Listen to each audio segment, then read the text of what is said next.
Hello architects and welcome back to another RPG Architect tutorial. My name is Bert and today we are going to be creating a save and load system for our game. It's actually a pretty simple process once you know what you're doing, and then like all these other things you kind of just do it once, you get it set up and you're good to go. So what we're going to do, go to our database, F8 on the keyboard or tools database, or I never mentioned this.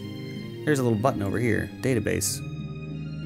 Anyway, I was already on this tab ahead of time, but in System General, the first thing you want to do, System General, you want to go to Use Save Slots and check this box. Bam. Now also here, you can determine how many save state slots you want. So if you're doing like something like Final Fantasy, you can do 99 save slots, or if you were doing something a little bit more simple like Super Mario RPG, you could do 3 save slots, whatever you want to do. I'll just leave it at 10 for right now. And then I'm also, while I'm right here, I'm going to go ahead and go ahead and label my empty save state names. We're just going to call it empty. And this will display on any slot that doesn't have save data. And you might be wondering, what is clear text? It says whether or not save data is in clear text and can be edited by the user. And so I believe that means edited outside of Architect. So I'm just going to leave that off for right now. I had to click it on for lock to debug something, but actually I guess I am going to full screen this. Trying some new stuff for Editor Bert. So the majority of what we're going to do really is going to take place in user interfaces. So we're going to come here. I've actually already created, just to save a little time, I've already created a data menu screen. Oh, ignore that. We're going to get to that in a second. So what we have here, you guys have seen me do UI stuff before. If you haven't, you're going to want to check out the UI tutorials probably ahead of this. But all that we have this black background. We have a header element here. We have header pane over here. We have the pane for our save load window. I left a little room on the side for our cursor. We've got, I can see that. We got select slot. This is just the text up above. Select save game. Data, it's just that text there. And then we have the 2 important items. So we have a regular list, which is the save and load items here. And then we have a templated list. We will get to that in 1 second, but first I'll show you what I did with the save load select. Besides just getting the items in position, which is all this stuff here, blah, blah, blah.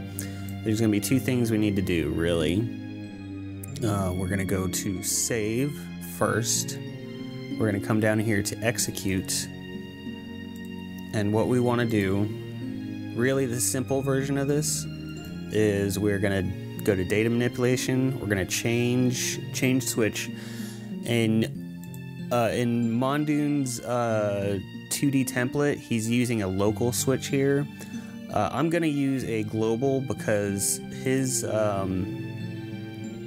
data screen, it's all contained in his main menu. So he's got all the elements on one user interface, and I've broken mine up a little bit, and I want to be able to call this screen from my title screen as well. So all that to say, I'm going to use a global switch. We're going to come in here. I'm going to create, let's just resize to, I don't know, 8, whatever. We are going to call, I'm going to use number 5 because I can never do things in order. We're going to call this one saving. And actually we're going to create one more while we're here. We're going to call one saving. We're going to call one loading. Okay? But on this one we're going to click saving. And then what we want to do is we are going to come back here, user interface, push focus to the element data slots. So you push focus to the templated list that I will be showing you in a second, okay? So push focus to data slots, that's it. It was, in fact, not it. Okay, and we're gonna do the same thing over here with load. We're gonna go to change switch global. We're gonna select our loading switch, and we're gonna push focus to, where my user interface, push focus to Data slots, easy peasy. Now, if you want to get a little fancier with it, like if you have elements you want to toggle on and off, you would probably do that at this point. Toggle user interface element visibility. Like say I want to make this stuff disappear, I would just toggle the visibility of my save and load select, turn it off, and I can toggle the visibility of my save load BG. Let's do that. So I don't think this was a necessary step for me to do in this example because this is going to pop up over top of it. My data slots, my templated list, the thing I'm pushing focus to. I was just doing that as an example, just to show you, okay, if you want to toggle things on and off, that's how and where you would do it. So I'll do it on my save too, just for consistency. Oh, hang on, pause, Bert. I got this stuff. Is that necessary? Let's get rid of this stuff. I don't think I need it. Bert actually did need one of these items. Alright, yeah, so that's all we really needed to do with our save load list. You know, besides some of your basic stuff over here of putting it in place. You know, I got my cursor set up there. Yep. That's all we need to do. So then the next thing we are going to do, I'm going to show you this data slots templated list. So let's click this little eyeball and see what we got going on. So again, you've seen me do this before. I just made some panes. Here, let me actually show you what I got. In the templated list, item components, we have the panes. I've got one, I believe this one, I can't toggle them on and off, but I think this one is this guy here. Then you got this one over top of it, so it's this window here. And then I have these three text elements listed out. We have slot title, and so for that one, it's going to say, you know, game 1, game 2, game 3, whatever. It's going to list out the slot title, and for that, we are going to use under text, use template title. Okay, and then is linked to UI context. Yes, template type RPG save state. Okay, and that's basically what the settings you're going to do for all your text elements in here, your text item components. You'll set it to the template type RPG save state, and then you will define the text template up here. So for timestamp, you can see it's use template playtime, RPG save state. For money, use template money, RPG save state, okay? Now, as of right now, we are still in early access, so there are still some things that are not displaying here. Like I tried getting character names and levels to display in this context, and I couldn't quite get it to work yet. Maybe I was doing something wrong. That's a very high possibility. But I know we have this last element here, portrait. As you may have picked up these colored windows, these will display the party leader portrait. So for this one, under sprite, don't use image, use sprite. You do use template and type in leader portrait model. This one will plug in whoever your party leader is. It will show a picture there. For whatever reason, I don't have is linked to UI context, so maybe I was wrong about that, but it does work, so it's fine. But yeah, as of right now, we can't display like all 3 or 4 of our party members. Locke is aware of this. It is a feature request that is in. We will get there, but for right now, this all works. Saving works, loading works. Okay, so that's the cosmetics of it, but now let's get to the actual meat and potatoes of it. So on our data slots text templated list, thank you, we're going to come down here to scripts. We're going to go to execute, do a conditional branch global switch if, we're going to start with loading. If loading is on, then we're going to save context unique ID, and then we're going to use or save some local variables. So the first one we're gonna call, I'm just gonna create them all right now. Save slot ID. You need to make one for save slot index. I can type, y'all. And then we're gonna do one more called save title. So again, with variables, name them whatever you want, but this is what we're gonna call them. So save slot ID, I believe, is what I want to do here. Yes. So loading's on. First thing we're gonna do is save context, unique ID, local variable, save slot ID. Then I need to save a value. Source is going to be RPG save state. Okay. We're gonna use unique ID source save slot ID, the spot we just saved, and we're gonna save that to the index, and then we're gonna use local save slot index. Okay, so source RPG save state, use the variable you saved to in the above, save context unique ID, set it to index for the property, and then the target we were saving this to is going to be save slot index. Okay, and then lastly here we are going to come up here to save state management, load state, and we are going to use the local variable save slot index. Okay, yeah, I think that's pretty much it for loading. We're gonna get it all together before I show that off. Obviously we can't load anything if we can't save anything, duh. So let's create another conditional. This one we're going to set up global switch. We're going to use our saving switch. If it is on, then like before, we're going to save context ID. It's kind of similar at first here. Save slot ID. We're going to save the value. Oops, save value. There we go. Source is RPG save state. Use the local variable save slot ID. Basically, it's the same as the other one, right? Index, target, save slot index. The difference here now is we need to change a variable. Target will be local variable save title. We want to add the value will be local variable save slot index. Okay, change variable, target, save title, add to your local variable save slot index. Okay, and then lastly here we need to go to save state, and the state index we're going to use save state save slot, index, title, save title. Leave is visible on, save video and audio settings, you probably want that.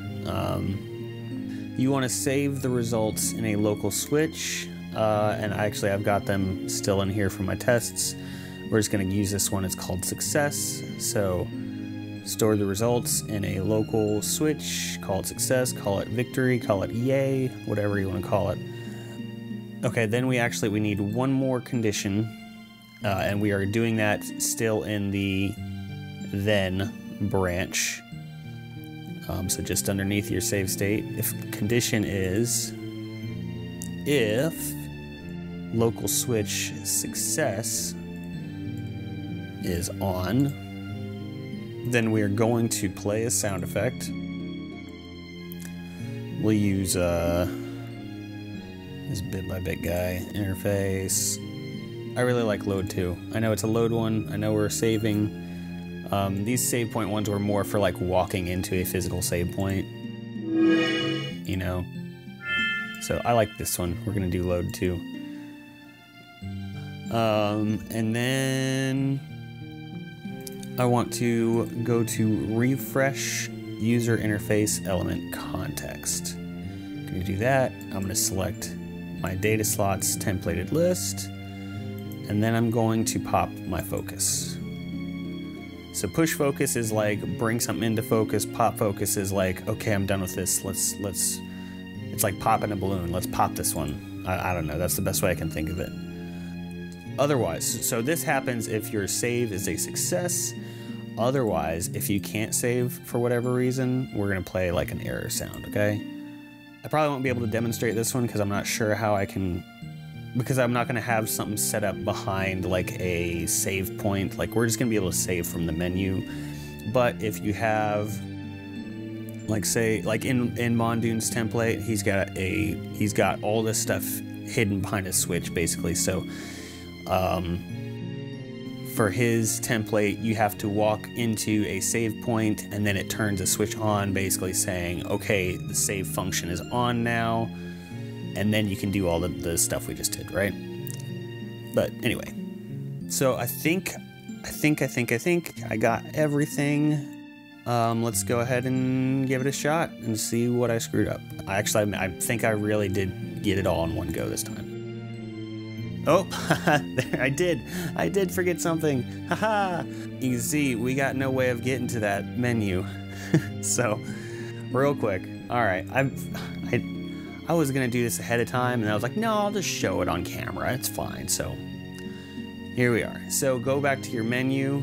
I need to put in a spot there. So menu list. It's real easy. Just add under item components on my. Or this isn't even a templated list. So on my menu list, I add another item. I'm going to call it data. And then I am going to, okay, on data and then on execute, we're going to open up a menu.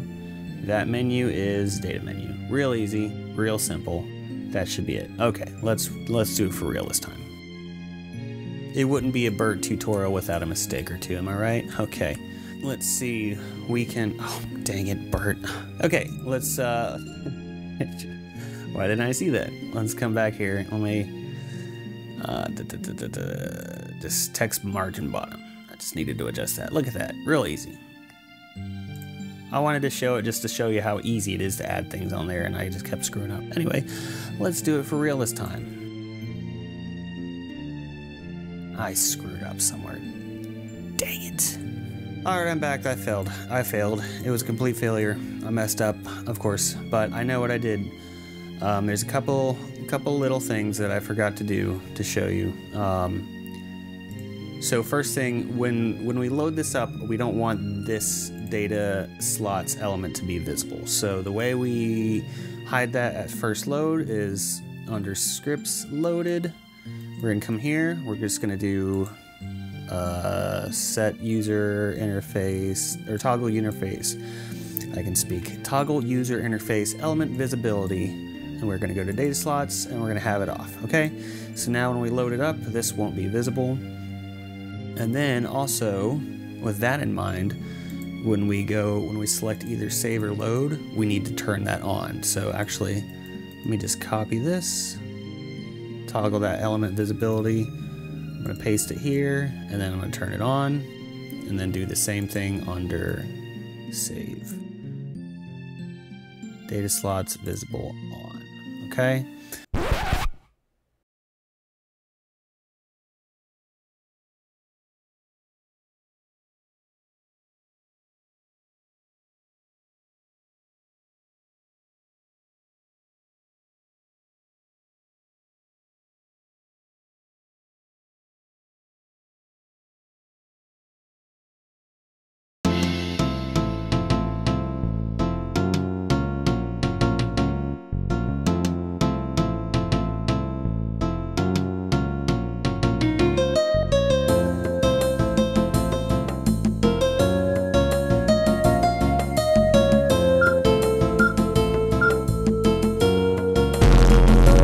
And then I think the other thing I didn't mention was over here, you want to set your context to save state. So that's kind of an important one. I probably should have led with that. A lot of little settings that are easy to overlook. So my fault, but yeah, just if you have a similar setup, make sure the templated list is turned off ahead of time. And then turn it back on when you select either save or load, and make sure your context is set up to save states, okay? So let's give this a looky-loo. Let's give it a shot. This is where Bert's redemption arc would begin. However, it would be short-lived. And oh, I added this in. This is just gonna change my money. This is just gonna add like 147 bucks or something like that. Like, let's see now. I've got 0 money. I'm just gonna check this. 172. I added 172 bucks to my inventory so we can save. Brings this up properly. Save. Oh, there's my test. I save over it. And then if I go back to my load screen, you can see the time is at 30 seconds, 172 money. Here, we will do another one. Did I go to... Let's see. We will do another one. So I'm at 172 money. Let's check this again. There we go. So we checked it twice. Now we have a 343. I'm losing it, y'all. I'm losing my mind. 344 money. So we're going to come down here. We're going to save. We're going to go to our second slot. We're going to save. We get a nice little jingle. It doesn't display the data right away. I think that's just an early access thing. We're going to go to load again. There we have our second slot. 344 money. We're going to load our first one. So, again, we are at 344. Let's load. Fades out. Fades back in. We are back to 172 money, back at the timer 33 seconds or whatever the heck it was. Miss Guppy took some damage. What happened there? What happened to Bertimus? They all took some damage. That's fun. Let's load up our 344 one. And there we go, 344 money. I don't know, was their HP down before? I don't remember. That could be a fun little thing. We'll have to look back at the footage, but yeah, so that's that. Oh, and I guess the last thing I could show you on this is we're gonna go to our title screen. So way back when I made this title screen, I added the continue option, but it's linked up to literally nothing. So what I'm gonna do here is under execute, we are going to turn on that global switch. Global switch loading is on, and then we're going to open menu, data menu. Hopefully that should work. I think that's all I need to do. Hopefully that's all. I didn't test this. Hopefully that's all I need. Oh, need to turn my back to general, or title rather. Take skip title off.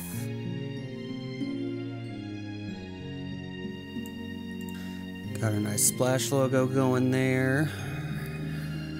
Go down and continue. Okay, so not quite. I did something wrong, so... But you can still go to load. Let's load up our save state. And there we go. We are back in it. We got 344 money. Everybody, Miss Guppy is on the brink of death for some reason. Bertimus is hanging in there. Gorlock's fine. So, yeah, and we got our timer right. We got our money right. So yeah, even I got got it kind of wrong for the start menu. I guess one workaround would be just having a separate menu. There's probably a more elegant way of doing that I'm just not thinking of right now, but that's okay. That's okay. You guys get the idea.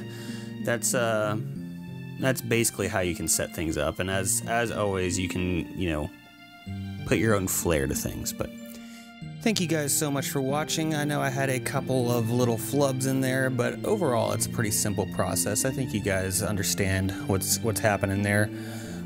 If not, you know, if you have any questions, comments, concerns, insults, whatever, just leave them in the comments below. If you need some more immediate help, maybe then you consider joining the Discord, hopping in there. There's a lot more activity going on in there. There's so if you're desperate to get something fixed like quickly, that's probably the place to go. to be quite honest with you. If you're not into Discord, you're not on there, and you would rather not be, that's totally cool, I understand, and you just want to leave a comment below, I will try to get back to it as soon as I possibly can and help you guys out. And even if you don't have any questions and you just want to leave a comment anyway, it helps feed the YouTube algorithm beast. You know how it goes. You give it the comments, you give it the likes, you give it the subscribes, and it will fend off Doomsday for just a little while longer. But as always, thank you guys so much for watching. You have been amazing. I have been Bert, and I'll see you on the next one. Bye-bye.